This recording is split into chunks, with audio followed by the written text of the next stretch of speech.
So when we think about the components of sexual identity, there are multiple. The first we start with is the sex we assign a baby at birth.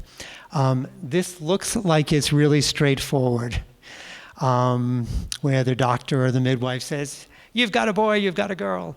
And the parents and everybody's excited about the new baby boy or new baby girl. And that's the ordinary scenario. Now in utero, yeah. Yeah, long before they're born, everybody, not just the parents, but everybody wants to know, what is the sex of the baby? So this is something that's a huge concern for us. We can be curious about all the parts that have that curiosity. There are unusual medical conditions where there's ambiguous genitalia or chromosomal patterns where the newborn is born in intersex, where it's not exactly clear what the sex is at birth.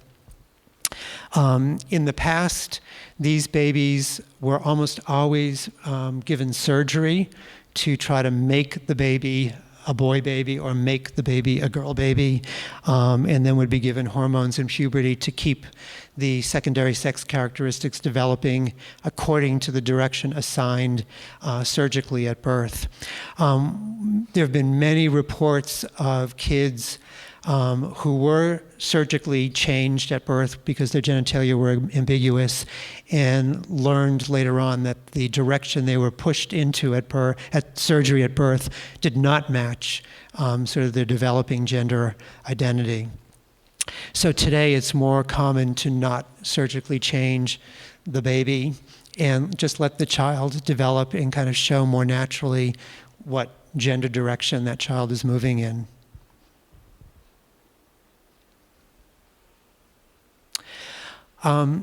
So gender identity is the conviction of being male or female or genderqueer, non-binary, where the person may feel neither male nor female. Nowadays, within the transgender community, there are many, many terms that are used, which I'm not going to give you all at the moment, but you can go online and find out about those.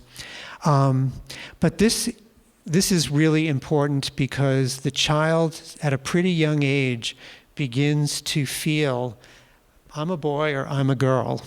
And that conviction doesn't necessarily match the sex that child was assigned at birth, even though the parents were told that their baby was a boy and is being raised as a boy.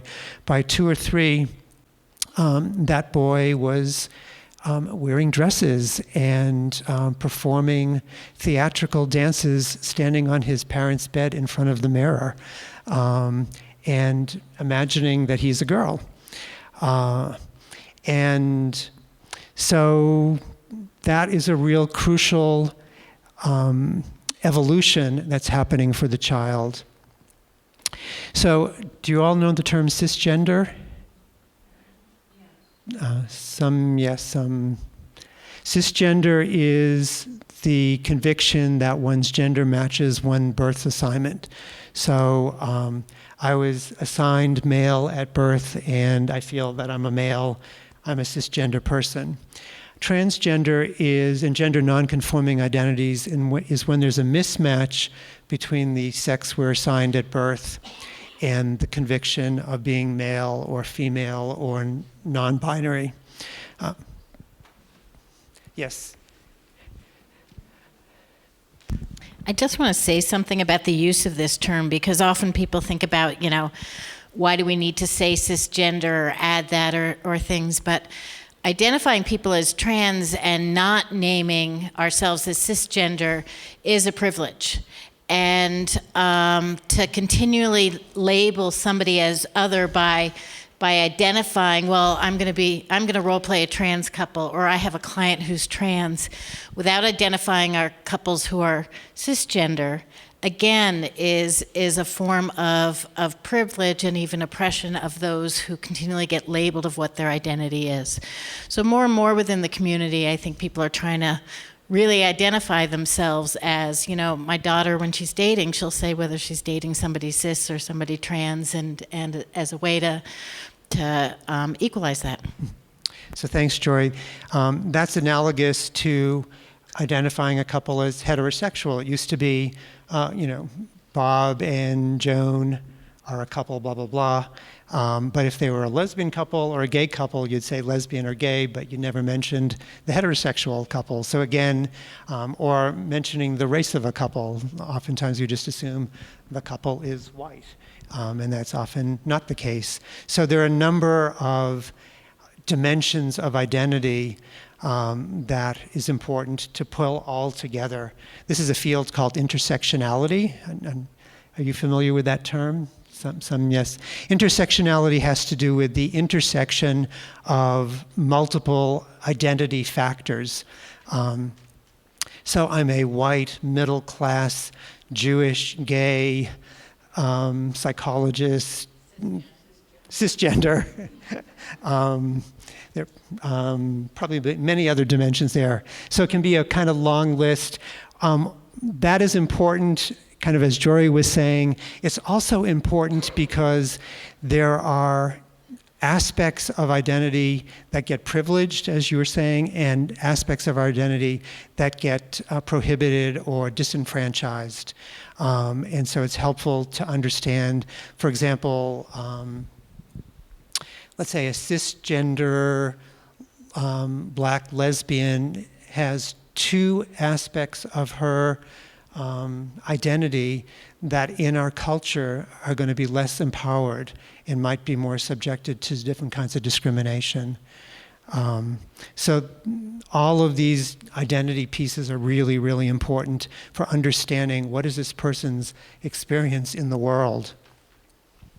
Sorry, can I ask you a question? Please. So in your, I'm just thinking about how relevant and important this is as a couple therapist. And when you're sitting down with a new couple, do you ask them to identify themselves? Do you, what's your recommendation about that? Like, because I can see for myself how I make a lot of assumptions sitting down in front of a couple and trying to watch my assumptions in so many areas. But what do you invite?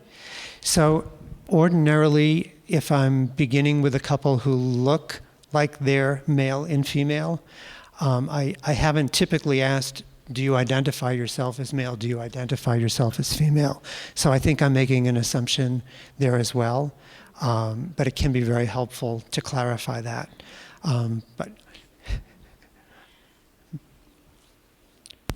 I totally agree with you. I don't want to make any assumptions. And so I say that to the couple. And I say, I don't want to make any assumptions around your identity, so let me know anything it is you think I need to know to be able to be your therapist. That's great. Yep. And That's great. Thank you.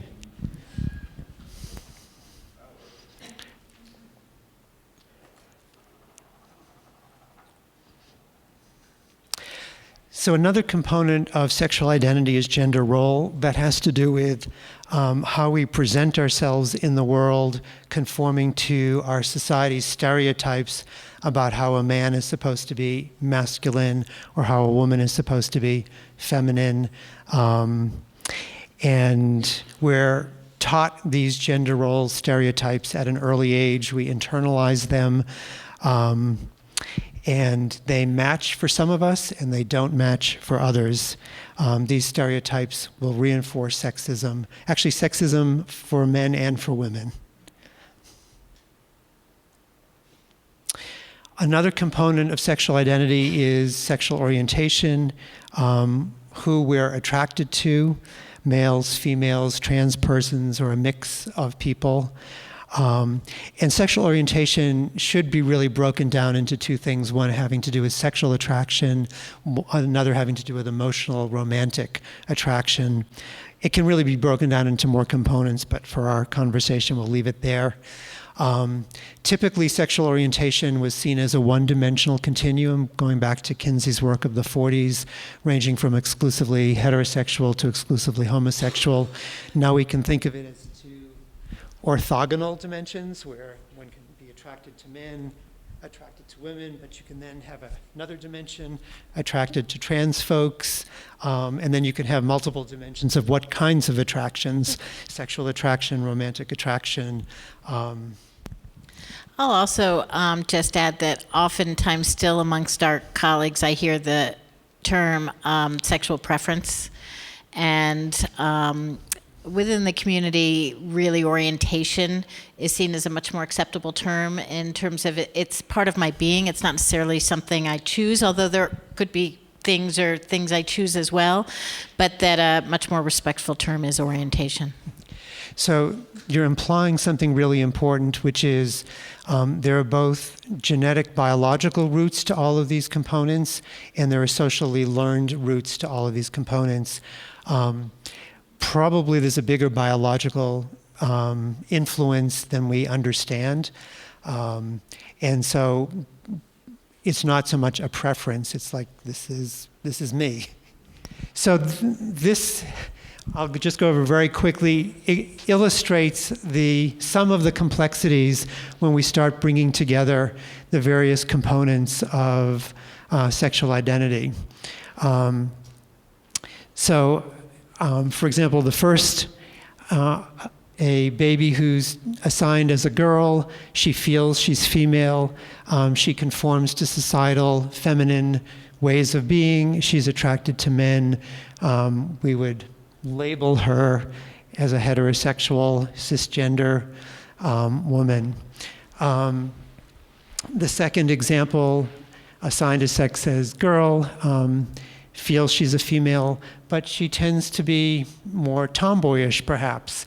And that may be acceptable in the family, may not be acceptable in the family. And she tends to be attracted to men and women. We might say she's bisexual.